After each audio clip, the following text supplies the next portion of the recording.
Morning guys, Chris from the Pro Shop here. Monday morning, first job of the week is going to be a reshaft. Okay, so here's a club here that we're going to be reshafting.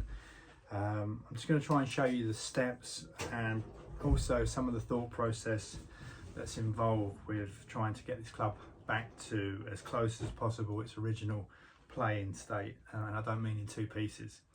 So next job is going to be, first thing I'm going to bring that in. We want to try and keep this club looking as authentic as we possibly can. So one of the key points for me, and always has been, is I try and keep the ferrule because it dates the clubs all together, tries to keep them all the same. So if you were to sell the set of clubs in the future, everything looks original, which is important when you're purchasing a set of clubs. So I'm going to stop there. What I'm going to do is do the next phase, which is try and get this ferrule off. So this is the second stage of trying to firstly remove the ferrule. What I'm going to do is I'm not going to go with the blowtorch and try and heat the shaft up because I run the risk of melting the ferrule in the process. So I've got like an old coffee cup here, or coffee, I should say container. Used to have the granules in it. I'm going to fill that up with water, try and soften this and just try and pull this up and pull it away from the base of the club. So it's nothing too exciting. Dump it in there for me. And then grab the old kettle.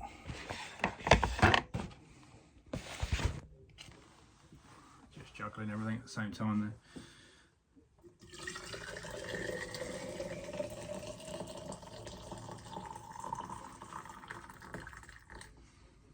Just enough water, luckily. And then we're going to leave that for a little while, and then I'll come back to it in a minute or so's time and just try and potentially prise the ferrule up the shaft just to get it away from the metal of the head, so then I can get the blowtorch on the head. So we're back already. It's been about a minute or so. As you can see, it's been sitting in the container for a little while now. I'm going to pull that out. I'm going to pull it in close here, just going to show you. There's the ferrule there. What I'm going to try and do is get my nails either side. You can clearly see how easy that came away from the head. Now what I'm going to do, pop the head into the vise, get the blowtorch on it and extract the head. So you can clearly see how the ferrule is moved away from the neck of the club here. What I'm going to do, just so you know, this is precautionary more than anything else, is I'm actually going to cut this shaft. Obviously the shaft's broken and I wouldn't be doing that if the shaft wasn't broken. But what you've got to remember is that when I place heat here, it's going to conduct up the shaft. And again, I'm still trying to work on protecting this ferrule at all times. So I'm going to use a simple shaft cutter, cut away at the shaft, and then that will just leave me the neck of the club, which then I can then put back into the vise and then heat the head and extract the head. So this is just a precautionary measure. This is not something that I ordinarily would do every single time. Right, we've almost got through the shaft here. I've just heard the first crack, so I thought I'd come back in on this now. So you see the shaft extractor still there. It's just about to go. There you go. Shaft's off. So all I was trying to do, just bring that in there, is preserve this part here. So now I've got that ferrule. You can clearly see here, you see the ridge. That's really important because that ridge is going to help to stabilise the head. So I'm going to pop it down straight into the top of the shaft when I reshaft it in a moment. Now on to trying to get the head off. Now potentially you could just go ahead and put it in hot water, and that might do it, to be honest with you.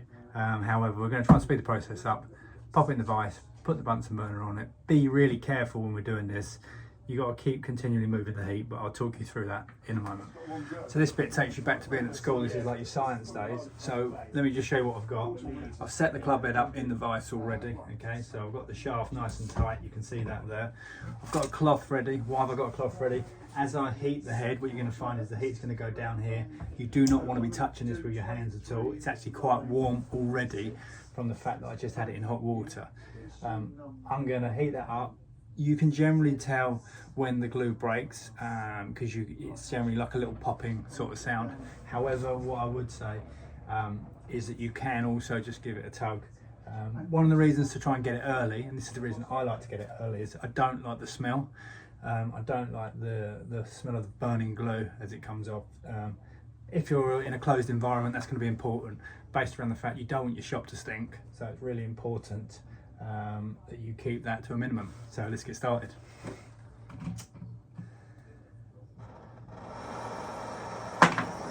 So you can see there, just like being back at school, always using the cone of the flame. One of the most important things here is to keep the club head moving. You've got to be careful that on some club heads there's going to be like bits of plastic, so you want to make sure that you don't have the position in the same position for too long, otherwise you run the risk of burning the plastic. You can see there that in my right hand I picked up the towel, early doors. I'm slowly moving from left to right, right to left, whichever way you're looking at it first. Now this will start to change colour potentially, so it will go a red colour as it gets hotter.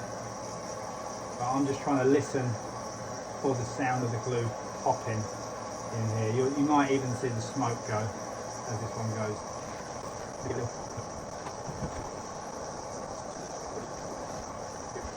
If you were to mark the head, it's not the end of the world, because this is a slightly older head and you would be able to buff it out. So there used to be a product on the market, I can't see, you can see it's starting to smoke now. That tells me it's not far off of going. There you go. Close that off straight away. What I like to do is pop that into the sink, obviously, let it cool down. This bit here is what actually concerns me now. What I'm going to do, get hold of the shaft, generally use a pair of pliers, anything that you can get you that's not going to pop that, put that somewhere, obviously you're not going to burn yourself. That's going straight in the sink for me. You might even hear the fizz of the heat. One thing I've got to bring your attention to as well, okay, it's still smoking, but what you can see there is right on the tip of that is a shaft weight, okay, and that is important for giving the club its original swing weight. So it's important that we pop that back in when we reassemble the shaft, or at least we put a new one in anyway. But that's just something that not many of you will realise. You potentially could just put it in without it. However, it could affect the overall playing characteristics of the club, which in turn would mean that it doesn't play as it did originally. It would be marginal, and you can always argue that, you know, the player would hardly notice it, but I believe that people do notice it. So it's important to the integrity of returning the repair to a full professional finish. I've saved this on purpose. I just wanted to show you because I pulled this out of the end of the shaft that I had here. Okay, so this was the weight I'm talking about. Okay, and you can see here it's brass. Okay, and you can, unfortunately, you're never going to be able to understand this, but there is quite a lot of element of weight there. Now, you potentially, you could clean this up, so you could clean the glue off of here and drill through, which is obviously a very intricate job, or alternatively, you're going to do what I'm going to do, which is I'm going to replace it with a brand new one. Now, one of the key factors here, which I'm going to try and get it in nice and close to the camera, just to show you, is that you can see straight through that. Now, the reason that that's so important is that if that was blocked at all, and you tried to put this club back together, so you tried to reassemble this club, you'd find that that would create an airlock, and in itself, that would, over time, push the club head off. And that's one of the reasons why a repair can fail. So it's really important that when you put this all back together, that you do it almost sort of like in one go when you glue it all together, so that you don't run the risk of developing that airlock and making your repair fail. What you can see here is I've cut the grip off. What I'm looking to try and ascertain is how many layers of tape are underneath that grip. If we're trying to match it back to the customer's exact spec, this is obviously quite important, because what they had was they did have a Golf Pride MCC Plus 4, but as you can see there, you've got 2 layers of tape. So when I reassemble this club, I'm going to make sure that I build it up in the same way so that it feels the same in the customer's hands. One of the things that potentially I should have said to you, which I haven't done, is trying to ascertain which sort of shaft you'll need. Now, in modern day clubs, most suppliers, it would appear, use parallel fit shafts. However, they used to be tapered. And the thing is you know, luckily the manufacturers will help you with this. So if you have a good company you deal with, Diamond Golf is that for us. They'll tell you they got a historical record of what shafts go in what clubs. and there is a website out there now that helps. But also what we have is a shaft gauge here. Now, to ascertain whether a shaft is parallel or not, you want to find its correlating hole that the tip of the shaft would fit through, and then you pop that in. Now, if it was a tapered shaft, what you'd find, it wouldn't go all the way through. Okay, so straight away we know that when we're trying to buy a shaft for the club that I'm doing here, which is for a Callaway Raised Tour, that I need to buy a parallel shaft, parallel fit, because that's what goes with the club. So you then come to that awkward point where you're trying to buy a shaft for this club. You ring up the manufacturer, you read the label off the shaft, and they go, oh, unfortunately that shaft is defunct, it is no longer available. So luckily there is a website now that you can cross-reference to check for closest sort of options that will give it the closest playing characteristics as the shaft that you're trying to replace. We've done that. We've already spoken to Diamond Golf, and they kindly sent out the shaft to us. But what I also like to do is I like to lay it down next to the broken shaft if you have all the components, based around the fact I like to just check that the step pattern looks very similar to that of the original, because then that will give me more confidence that the playing characteristics of the shaft are going to be very similar to that of the original. We've already looked at things like weight and flex, which is obviously something that we discussed with Diamond prior to receiving the shaft. But I just like to just check, just to lay them side by side, just for my own sanity more than anything else, just to make sure that I believe that they're going to play exactly the way I want them to. What I'm going to do now, cut the video here, show you a little overview of the shaft, highlighting that the step pattern matches, hopefully, and that will give you the confidence that we're putting something in here that's going to play very similar to that of the original. So here they are, here's the two shafts lining up side by side. I'm just going to point, that's the first step there, and you can see how the steps are correlating and running parallel with each other. So we've got a direct representation of the original. So this shaft, we can pretty much sort of guarantee that it's going to play very similar to that of the original, if not identical. So yeah, it's a good match. We've got to clean the club head out now, and then obviously we've got to trim the shaft to length. So here we are, we're just about to clean the club head out. I'm just going to show you what this little tool that we use is called. So this is a reamer. The idea being is that you place it into the head, into this position here. It goes in here. You twist it. What that'll do is that'll bore out all the old glue. You clean the head out to make sure that we get a good fixing on the new shaft. It has to be clean. Otherwise, again, this is one of the steps that's really important, because it is prone to failure if you rush this process. So pop the reamer in the vise. It has a flat head here, I call it, where it can grip the vise, get it nice and tight, pop down, and as you can see here, just spinning the head, trying to clean all the walls of the shaft at this point, getting all the remnants out, the previous one.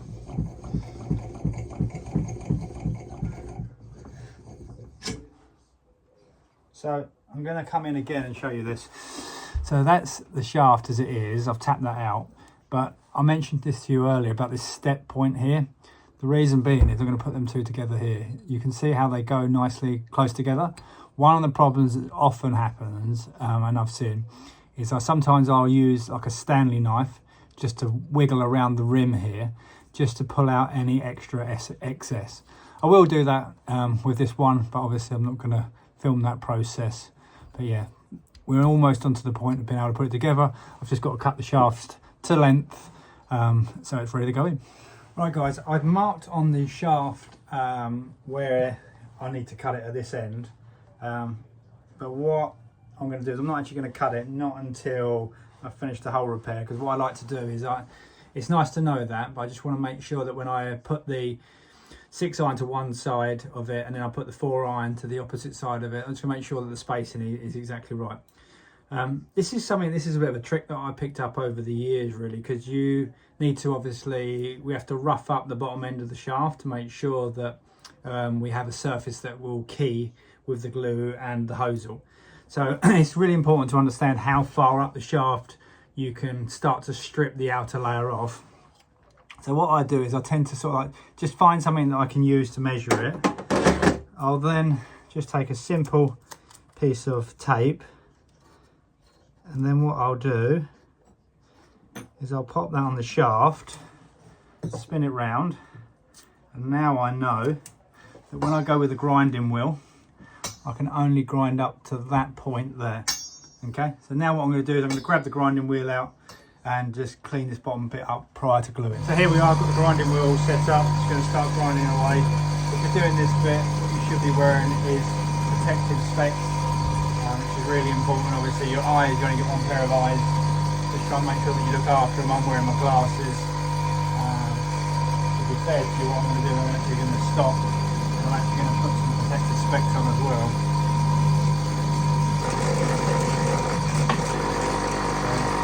I don't really want to ruin my glasses. Doing that, what I'm doing is spinning the shaft in my fingers. You can't see it on the camera, just to try and make sure that I can keep it. I'll finish this off and we'll come back to it and we'll move on to the next stage. So there it is, all finished, all ground down. It's going to bring that in sideways on for you. You can see the bit of tape here that I used to give me a guide. Let's just peel that off. You can see here. Just nip it away quickly if I can.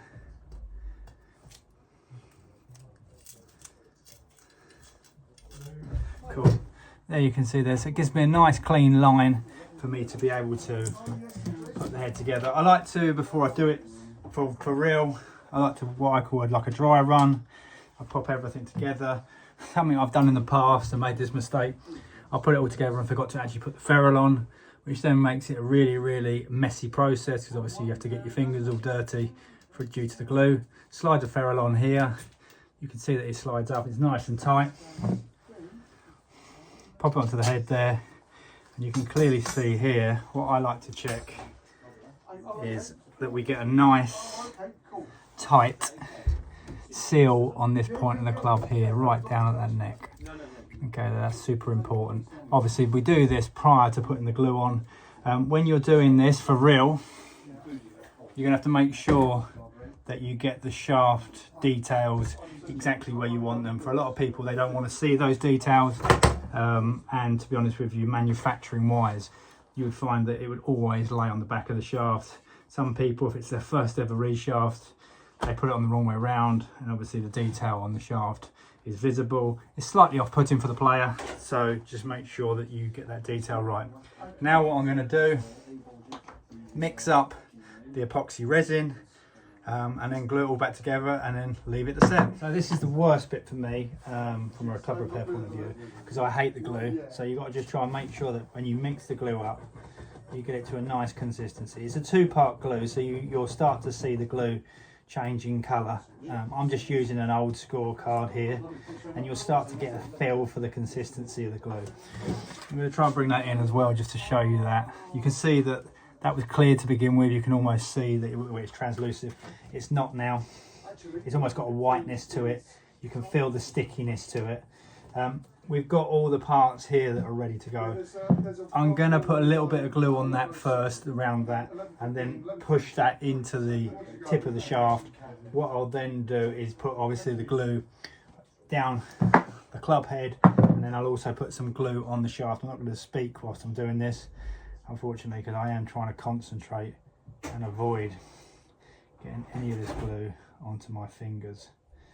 This is where having nice slender fingers is quite a welcome advantage.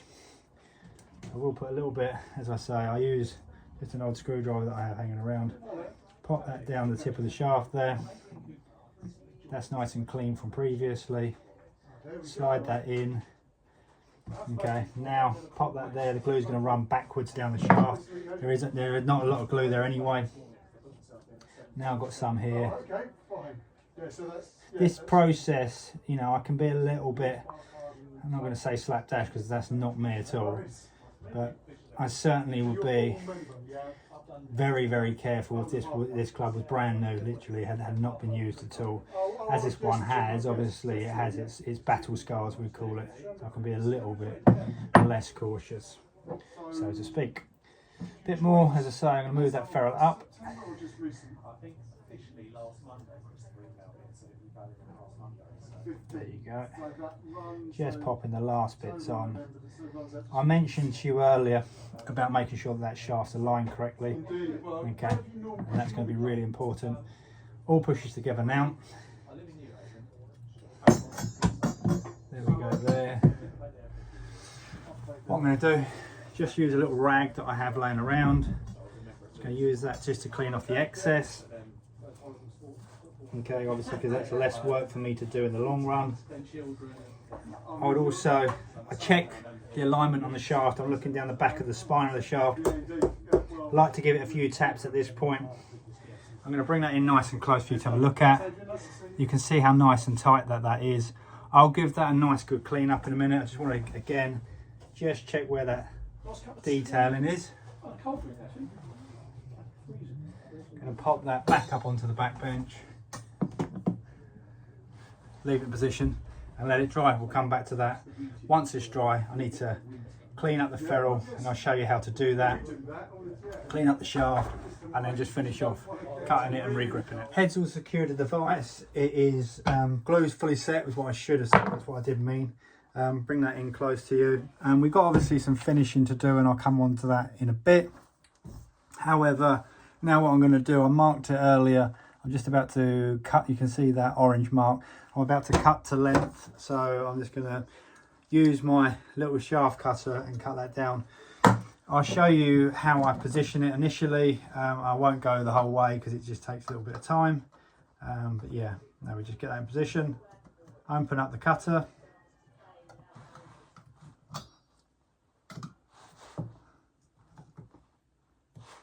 Set the wheels right. Get it into that ideal position.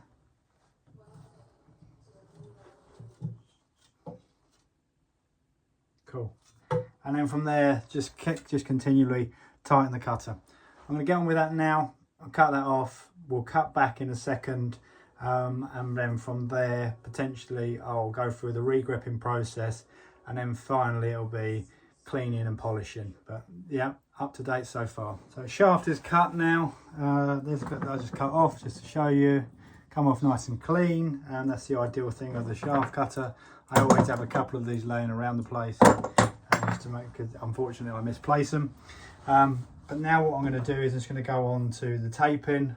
For those of you, if you rewind back the video, what you'd see is 2 layers of tape. I'm going to do a base layer of tape using masking tape. Key fact I would say to you here, make sure that you keep the spacing when you candy cane it down nice and tight. So straight off. First part, the way you start it is really, really crucial. You want to make sure that that candy cane stays as tight as you possibly can get it.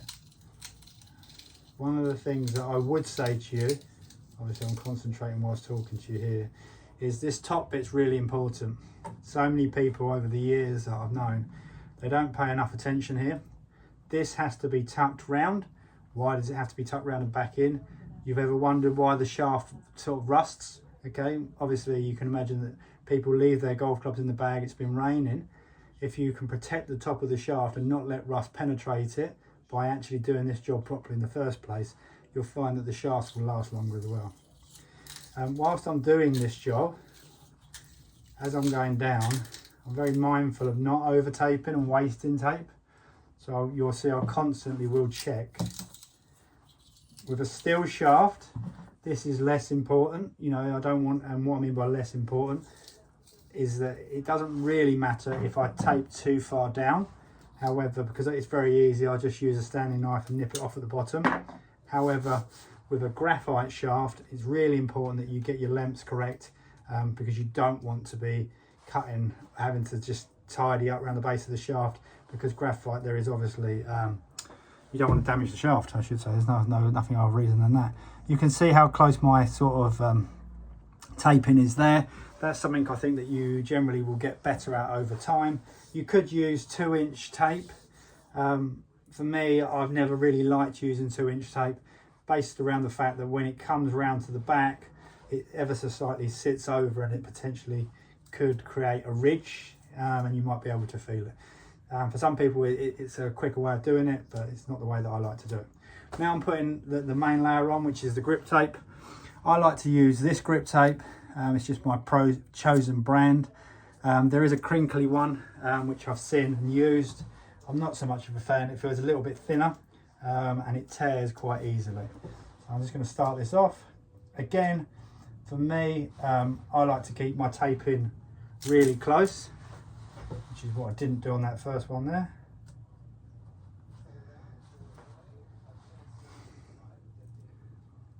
Again, the reason for me wanting to tape tight is because I don't want there to be any chance that when I grip the club that I would be able to feel the different layers underneath it.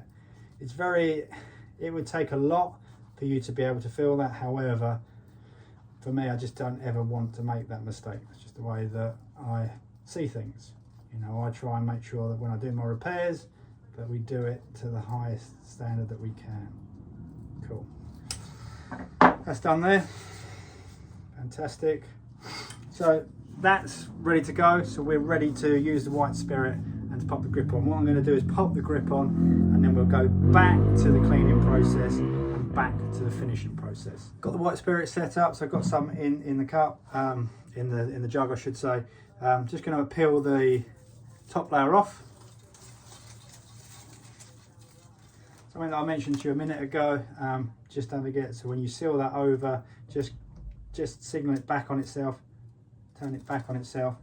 Then from there, what I want you to do, fill the grip up with some white spirit. Shake it up and down a little bit. Place it back in the jug, pop it down, and then slide the grip on. So I'm going to have a little bit of spare time to square that up, but that's quite close. I'll be back to do that in a second. Just booked a tea time for someone, back now to the club. Just give it a little tap down, make sure that the grip fully went all the way down, because you wouldn't want it to move around at the tip here, at the top end, the butt end of the club. As you can see here, I mentioned this earlier, how I got it slightly wrong and I've over taped. Simply, all you need to do, take your Stanley knife, concentrate while you're doing this, don't cut towards yourself, cut away, work your way around the shaft. I like to do it a couple of times to make sure that I have actually gone through.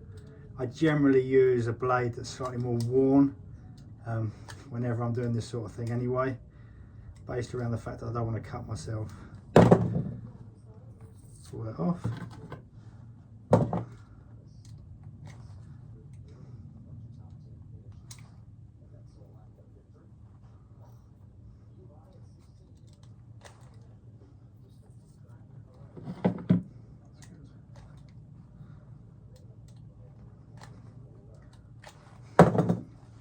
Perfect. A little bit of white spirit on a cloth. This is important, obviously, when you're dealing with customers' clubs. You want to make sure that you clear off the excess glue and also clear off any stickiness that you might have occurred in the process, which is really easy to have done. And then from here, what we're going to be on to is the cleaning process, just tidying up down the bottom here, just to make sure that we're happy with the finish. I'll have to use like potentially an acetone just to bring that ferrule back up how we want, but yeah, not far now, just getting towards the finishing stroke. So we got to the point where I'm looking to finish this. There's a little bit of discoloration, quite hard to see in this light as well for you, just on the neck of the golf club. So what I'm going to use a bit of P600 sanding paper. Just give it a little sand down. Then what I'll use is I'll then move on to a little bit of wire wool just to polish it up. What you'll also note there is how I've protected the ferrule at this point, because what I don't want to do is start taking plastic off the ferrule and stripping the ferrule back. I'm just going to use like an acetone to finish that off. I'll pop that in the vise. I've already cut some strips here. I'm not going to be too aggressive. Literally That's the first pass. Just gently moving the head, rolling the head round. Sorry that I've got my back to you. You can see here how I'm pulling downwards.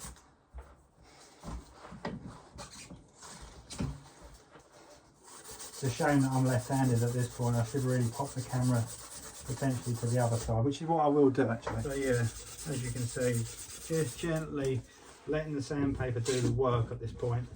Not putting too much pressure into it. If I was putting pressure, what you would see is I would tear the sandpaper. All I'm just trying to do is just gently shine it back up to its natural finish. I'm quite happy with that. I'm then going to tear myself off a little bit of wire wool. You're going to see I'm just going to do exactly the same process with the wire wool. Gently moving it round. Again, so I am pulling down on here. If you had a closer look, you'll see that there are fragments of the wool that are just dropping as I'm doing this. So we just want to get that premium finish on the club, which is important. Being that it's a Callaway, which is a premium product. Take a little bit of time at this point. This is where, you know, you've made a big effort so far to get yourself here. You know, you don't want to obviously just fail at the final hurdle. You want to give the customer the best possible finish that you can possibly give them.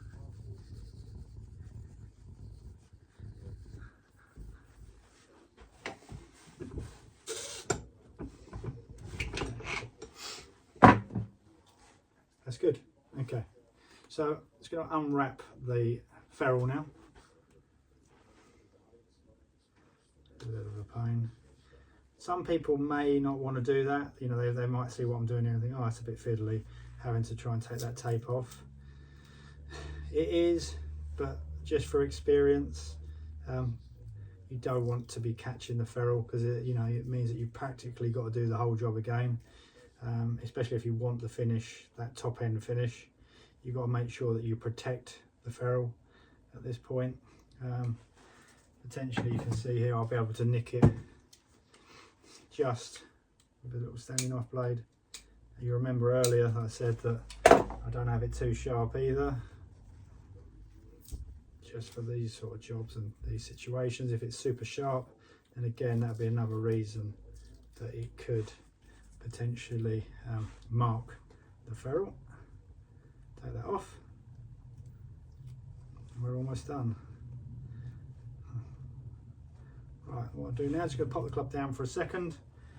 I will stop the video once more, and I'm just going to grab myself some acetone just to show you how to finish it. So we've popped a bit of acetone on a rag. I'm just going to grab the club here, just going to pop it in there. I'm just going to spin it in my fingers. What you're going to find here is that this eats into the ferrule, okay, and what it's going to do is it's going to give us that lovely polished gloss finish. So I'm going to bring that in just to show you. Oh, there you go. Okay, and that's pretty much, that is the repair done. I'll give the club a clean for the customer before I give it back to them. But hopefully what that's shown you is that a reshaft is quite simple. However, there are a lot of steps to the process if you want to make sure that you do it right and you do it well. I hope you enjoyed the video. What I would say to you is, if you ever do break a club, in all honesty, go and see your PGA pros, get them guys to sort it for you.